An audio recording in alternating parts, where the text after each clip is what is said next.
আসসালামু আলাইকুম দর্শক। বাংলাদেশে এখন অভূতপূর্ব একটি পরিস্থিতি সৃষ্টি হচ্ছে। আবার আন্দোলনের ধারা শুরু হয়েছে এবং এই আন্দোলনের ধারায় ছাত্ররা তো নেতৃত্ব দিচ্ছেই, তারা সম্মুখ ভাগে আছে, কিন্তু পাশাপাশি অন্যান্য দল, সংগঠন, সাধারণ মানুষও কিন্তু সম্পৃক্ত হচ্ছে। নানা জায়গা থেকে খবর আসছে। দুটি গণমাধ্যমে দুই জায়গার খবর যেটি দিয়েছে যে উত্তরায় বৃষ্টি উপেক্ষা করে মার্চ ফর জাস্টিস কর্মসূচিতে সাধারণ মানুষ, শিক্ষার্থীরা।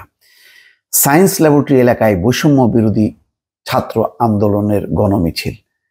দর্শক, যে খবরটি এসছে যে সকাল থেকেই বৃষ্টি হচ্ছে, কখনো ঝিরিঝিরি, কখনো মুষলধারে। এর মধ্যেই একে একে রাজুক উত্তরা মডেল কলেজের সামনে জড়ো হতে থাকলেন শিক্ষার্থী, শিক্ষক এবং অভিভাবকরা। খেয়াল করেন যে আন্দোলনটা কিন্তু এখন শুধু শিক্ষার্থীদের মাঝে নেই, শিক্ষকরা আসছেন, অভিভাবকরাও আসছেন।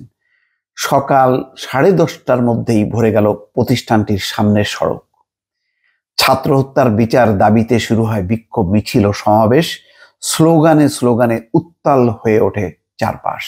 বৈষম্য বিরোধী ছাত্র আন্দোলনের মার্চ ফর জাস্টিস কর্মসূচির অংশ হিসাবে আজ শুক্রবার 10টা থেকে ঢাকার উত্তরায় রাজুক উত্তরা মডেল কলেজের সামনে বিক্ষোভ মিছিল ও সমাবেশ করেন শিক্ষার্থীরা।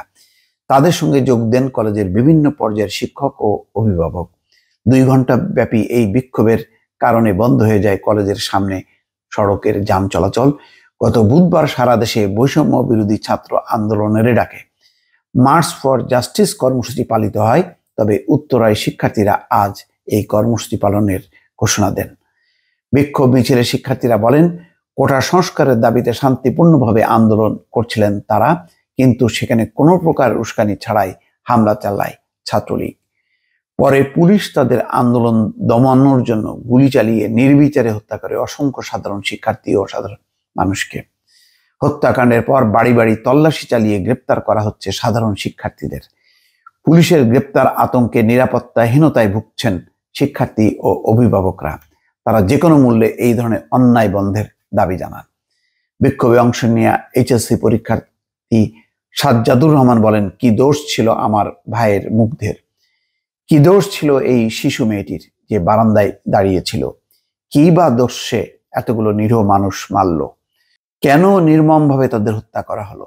আমরা এই প্রতিটি হত্যার বিচার চাই। সমাবেশে সাজ্জাদ আরো বলেন, আমি এইচএসসি পরীক্ষার্থী, কিন্তু আমি পড়ায় মনোযোগ দিতে পারছি না, কারণ পুলিশ আমার সহপাঠী ভাইকে কোনো প্রকার অপরাধ ছাড়া ধরে নিয়ে যাচ্ছে।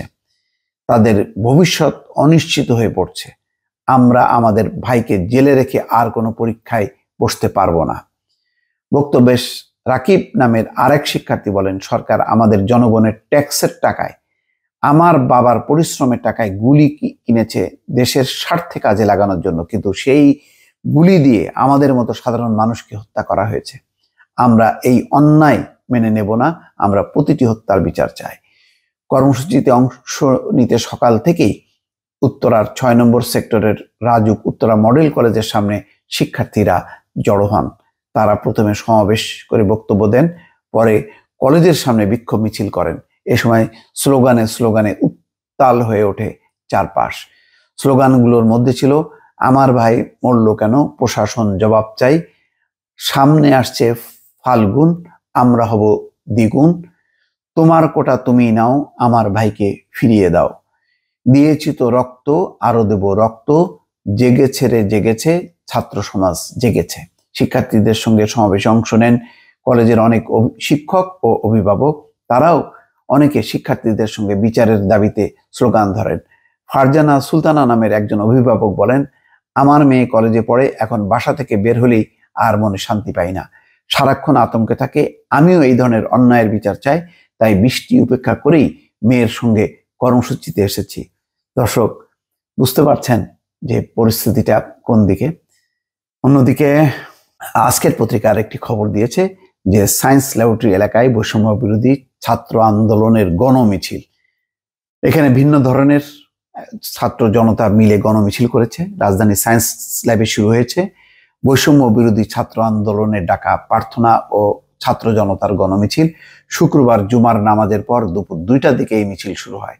গণমিছিলে থাকা আব্দুল্লাহ মাহমুদ নামের একজন ছাত্র বলেন, বৈষম্য বিরোধী ছাত্র আন্দোলনের 9 দফার প্রতি সমর্থন রেখে আজকের কর্মসূচিতে আমরা জড়ো হয়েছি। দাবি আদায় না হওয়া পর্যন্ত আন্দোলন চলবে। এ সময় মিছিলে যোগ দেওয়া ছাত্র জনতা, পুলিশ দিয়ে আন্দোলন বন্ধ করা যাবে না, হামলা করে আন্দোলন বন্ধ করা যাবে না, আমার ভাই কবরে, খুনি কেন বাইরে ইত্যাদি স্লোগান দিতে থাকে। এ সময় সায়েন্স ল্যাবরেটরি বায়তুল মামুর মসজিদের নিচে বিপুল সংখ্যক পুলিশের উপস্থিতি লক্ষ্য করা যায়। দর্শক, আন্দোলনের আরো খবরাখবর আসছে, আপনাদেরকে জানানোর চেষ্টা করব। ভালো থাকবেন। আল্লাহ হাফেজ।